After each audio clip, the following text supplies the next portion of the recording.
Welcome to another edition of Discover Marshalltown. Kyle Martin hosting, and we are actually at Desjardins Hall on the MCC campus today.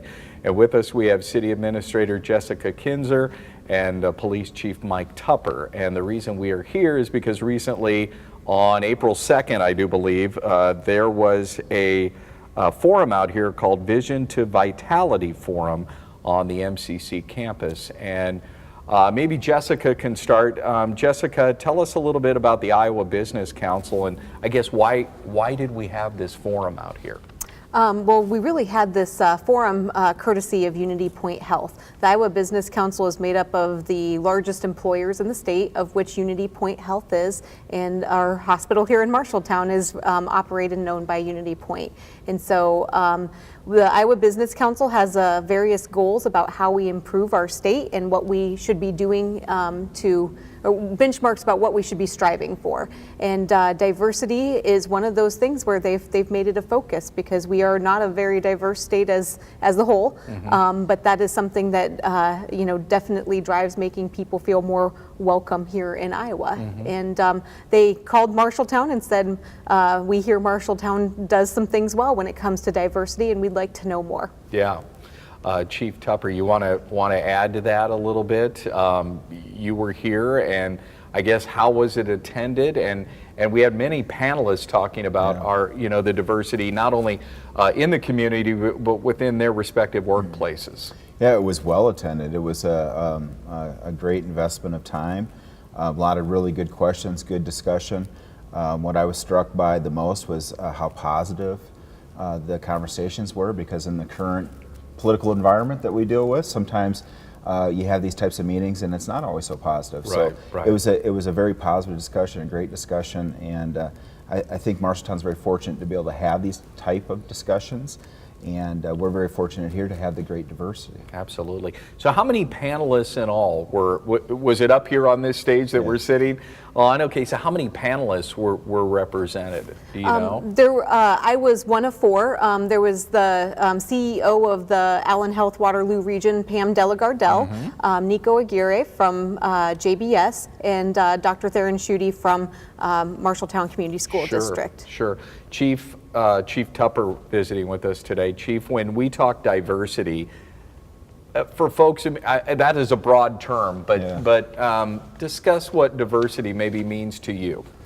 Well, I think our strength here in Marshalltown is the diversity of cultures that we have here, and I think a lot of people are going to automatically think about the Latino population, but we have a growing refugee population too, and lots of great culture here. And that also brings diversity of thought and ideas, and brings an opportunity for us to try some new things and do some different things here locally.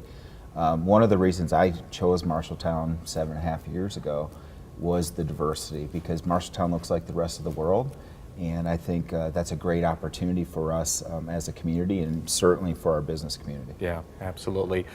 Jessica Kinzer, our city administrator. We are, as Chief Tupper said, a very diverse community. I mean, we think Latino, but we also have a pretty large Burmese population, and some other nationalities represented here as well, right? We definitely have a lot of cultures that make our community what it is, and so I think we want to be a welcoming community, and I think that we do frequently hear that we are a welcoming community, and we want to make sure that we have a way for everybody to be part of our community as well. Is there ways that we can help facilitate the cultural diversity, I guess? I mean, because sometimes maybe a business owner is a little less inclined to hire a certain population. Is there a way that we can, help facilitate a goodwill? I think everybody has their heart in the right place, right? And they have the will to want to increase diversity in the workforce. I think sometimes we assume we know what people want, or why they might be attracted to our workplace. And I think we probably need to spend more time going to folks and finding out from them why you're not applying for a job. I mean, I deal with this in the police department all the time. We'd love to have a more representative workforce, but we're having trouble getting those applicants. And so what we're concentrating on now is going to community meetings and going to where people are and trying to figure out what's keeping them from applying for these jobs. Right. And quite frankly, sometimes it's just a lack of communication, and I hear from folks, well, I didn't know that I would be eligible Right. for this type of job. So Absolutely. I think in the business community, that could be going on too, and maybe we just need to do more outreach to make sure that folks know these opportunities exist. Sure. JBS, obviously, very diverse. Yeah. The city's largest employer, if I'm... That's correct. Right, okay. And I know that it was Nico who was, I can't remember the gentleman's last name. Nico Aguirre. Aguirre, who is the human resources manager out there, was also, helping you guys out a little bit. Can maybe one of, I know Nico's not here, but maybe one of you can touch on what he sees out there as a human resources manager, maybe the hiring process that he goes through. I think his background is one where he's been in JBS and he's been promoted, and Nico is of Hispanic heritage, and Right. so he is someone who is in JBS, and people can see that he is in a very high position as HR director, but that he grew from within. Sure. And I think a lot of what that represents and what JBS does bring to the table is just showing people the opportunities that they have to grow within that organization. It does not matter what you look like or where you came from, that you have the same opportunity as everybody else. I think JBS is a great example of outreach because they're going actively seeking out these folks. They're not just posting a job position on their website. They're actually recruiting. Right. When I think diversity, I don't always think of nationalities. I also think of women, Yeah. more women in the workplace. Jessica, maybe that's something you can address. Was that touched at all, with Pam Delagardelle or yourself when you were up here on the panel? It isn't actually. That was something we really focused on, more of the cultural diversity Really? with that forum, because that really directly aligns with one of the goals of the Iowa Business Council. Yeah. The Iowa Business Council reached out to you or to MCC, or how did this whole thing, we kind of touched on it a little bit, but how did the grassroots start for this particular get together that particular day, April 2nd? It really came through Unity Point. Their CEO, Kevin Vermeer, was here to do the introduction as well. And I know that he's been to Marshalltown a few times before, but when you think that is the CEO of a statewide organization that's one of the largest employers in the state, that was very meaningful to have him here and to really have Unity Point care enough about Marshalltown to make sure that this was a conversation that could happen here, and really help to show those with the Iowa Business Council that we do have some unique things happening here, and we're always still learning. I think that's the thing that I keep recognizing, is that you continually learn about engagement in a diverse population and being that welcoming community. Yeah. But we offered up some great lessons on things that have worked here. Awesome. The language itself, language barriers, I know, Chief, maybe you deal with this more than anybody, but when you're out there with the general public, the language barrier could be significant. It's a big challenge, and I think about it from the perspective of a law enforcement officer, and sometimes for police officers it can be intimidating when you have these language barriers.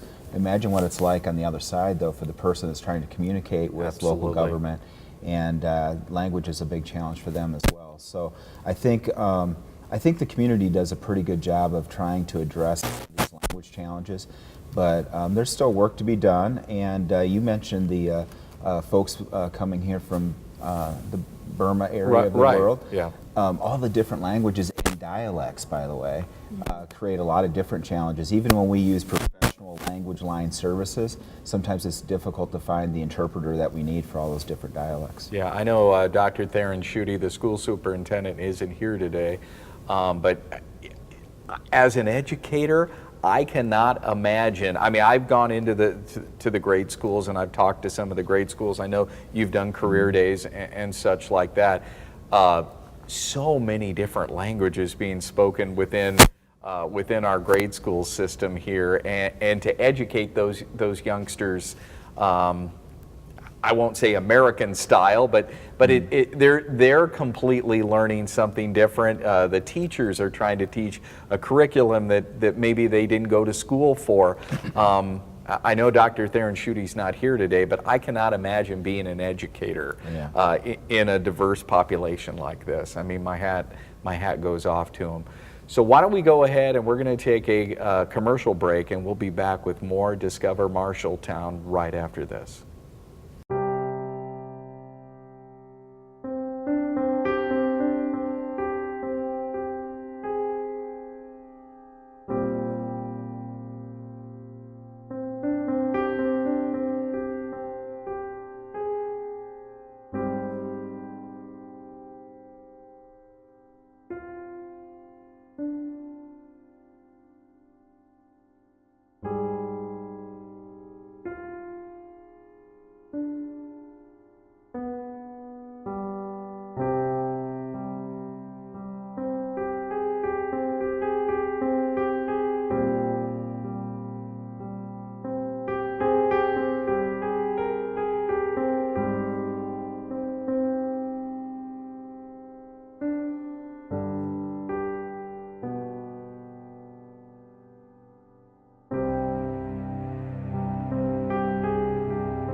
Can you take this away? I don't feel safe with the gun in my house.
All right. Welcome back to Discover Marshalltown. Kyle Martin hosting at Desjardins Hall on the MCC campus. We are with City Administrator Jessica Kinzer and Police Chief Mike Tupper. And the reason we're here is because on April 2nd, in this very hall, actually on this very stage, there was a forum put on, facilitated by Unity Point Healthcare called Vision to Vitality. And Jessica Kinzer, maybe you can talk a little bit about the question answer period that happened after all of it. There were some really good questions, and then of course you tried to answer those the best you could. Yes, and as Chief Tupper said, this was very well attended. I think there were more than 90 people who were there, and it was a very active and engaged audience then for the question and answer portion. And there was a comment that was made about just being mindful that even though we have many different cultures that are working here, that not everybody wants to spend their time outside of work the way that we do as people who have lived in America all our lives or lived in Iowa all our lives. And so I thought that was a great point to remember that we are different in what we do, but I think it's also something that we're mindful of at the city With our Parks and Recreation program, we were able to look at West End Park a little over a year ago now and basically say, what can we do differently here? And so tennis is not as active as a sport as it used to be. And so we were able to convert 4 tennis courts into futsal courts. Futsal being a very quick, like 5-on-5 sort of high-speed soccer. Right. And if you drive by any time, except for maybe a day like today when the wind is blowing so much, but those are constantly active now. Yeah. And so we could take an asset that we already have, make it useful for more of our residents. And so it's a great thing when we can find opportunities like that, and we're always looking out for those. So the forum was not necessarily for solutions, but it was just to share stories. And I mean, we weren't trying to come up, I'm not saying we had a problem, because if there's a problem, you try to get a solution. But it was just a general discussion, a back and forth, a real feel-good afternoon.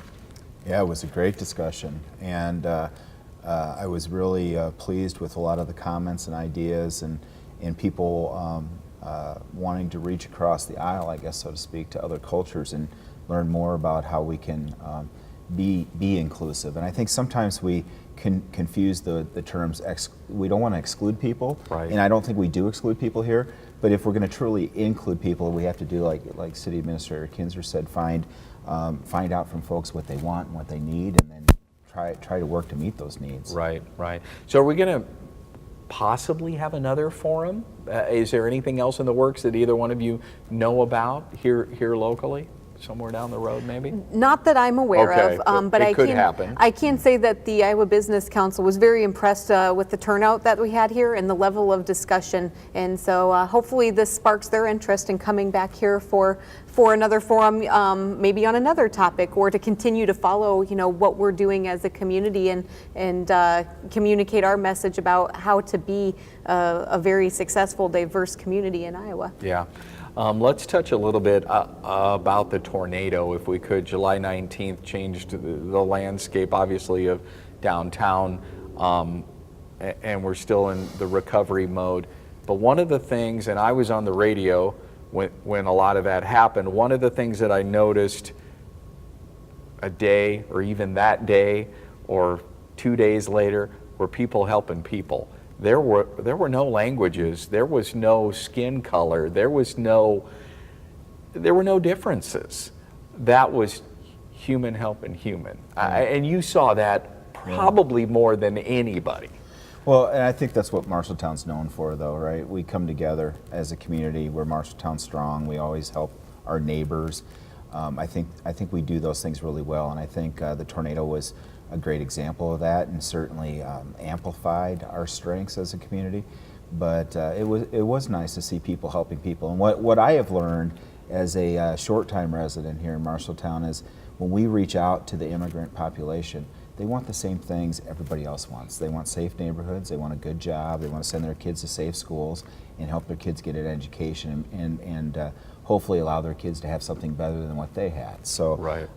That's what we're trying to do as a community, and I think the tornado was a great example of our community coming together regardless of culture, regardless of what your last name is. We came together to help each other.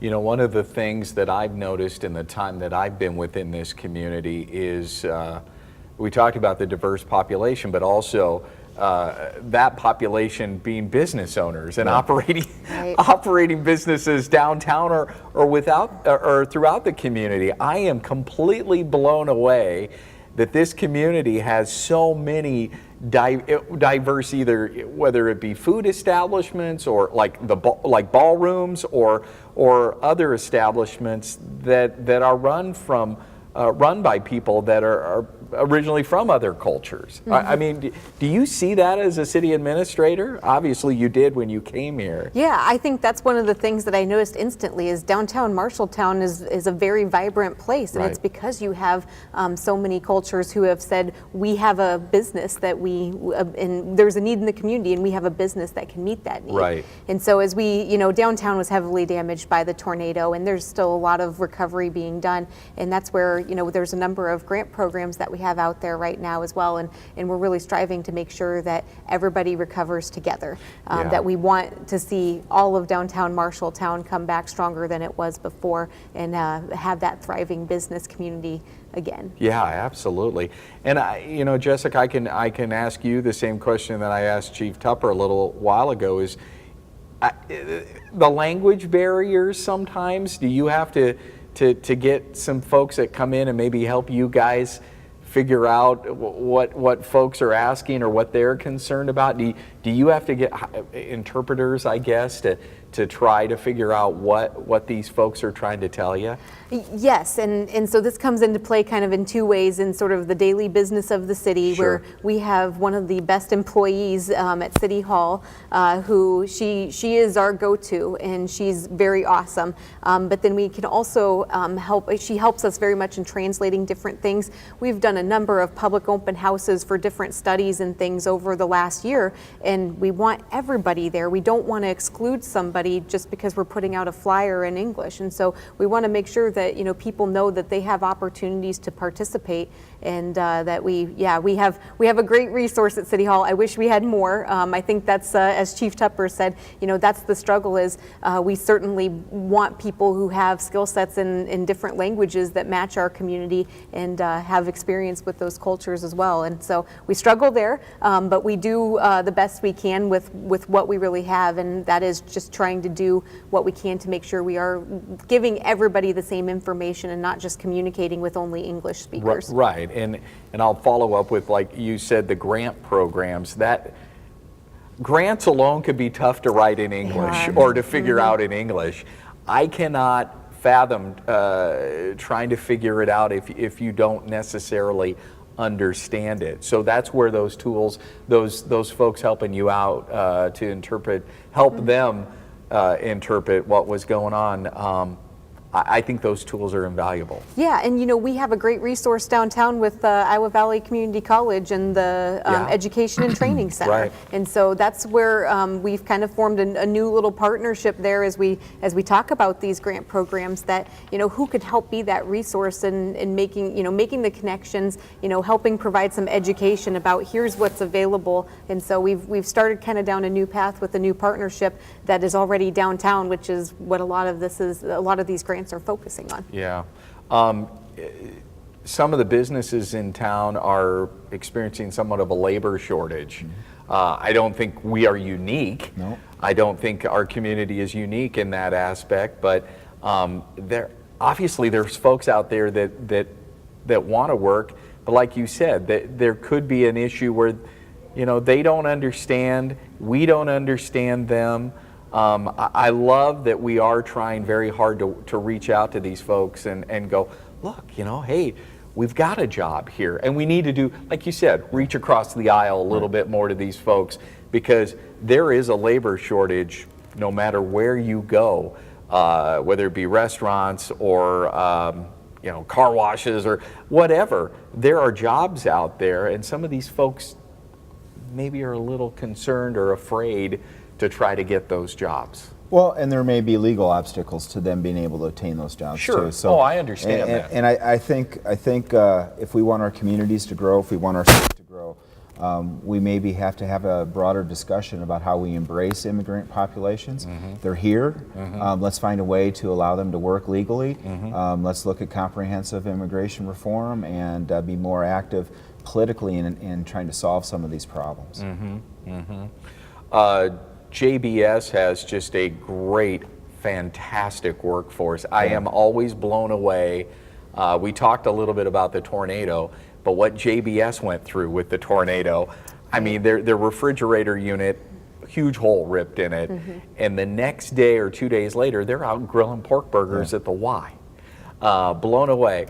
Very diverse workforce there, and they really, I think, chipped in our community when some of their own homes were severely damaged. I mean, these folks really want to be here. They really want to help out.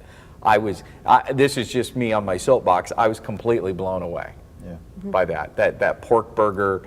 They had the pork, grill out, and they're out there in the YWCA parking lot grilling pork burgers. When I'm guessing a lot of their homes Yep. were damaged. Yeah, I think JBS was a great example of a community member stepping up, and Lennox did the same thing. Emerson Fisher did the same thing. Our business community really stepped up. Yeah. They did, and you had employers like JBS, and I know the Unity Point Health did the same thing, where it was, what can we do to support our employees who were impacted by the tornado? That was a huge disruption in everybody's life, but employees are still needed to come to work. You don't want to be, you don't want to lose an employee because they feel like they've lost so much here that they now have to do something else or go somewhere else. And so we did see quite a few of our employers step in to just make sure that the safety net for their employees was in place and that they could get to some sort of normalcy as quickly as possible. Yeah. We're out of time. I greatly appreciate Jessica Kinzer, our city administrator, and our police chief Michael Tupper being here on Discover Marshalltown. Thank you both. Thank you. Thank you.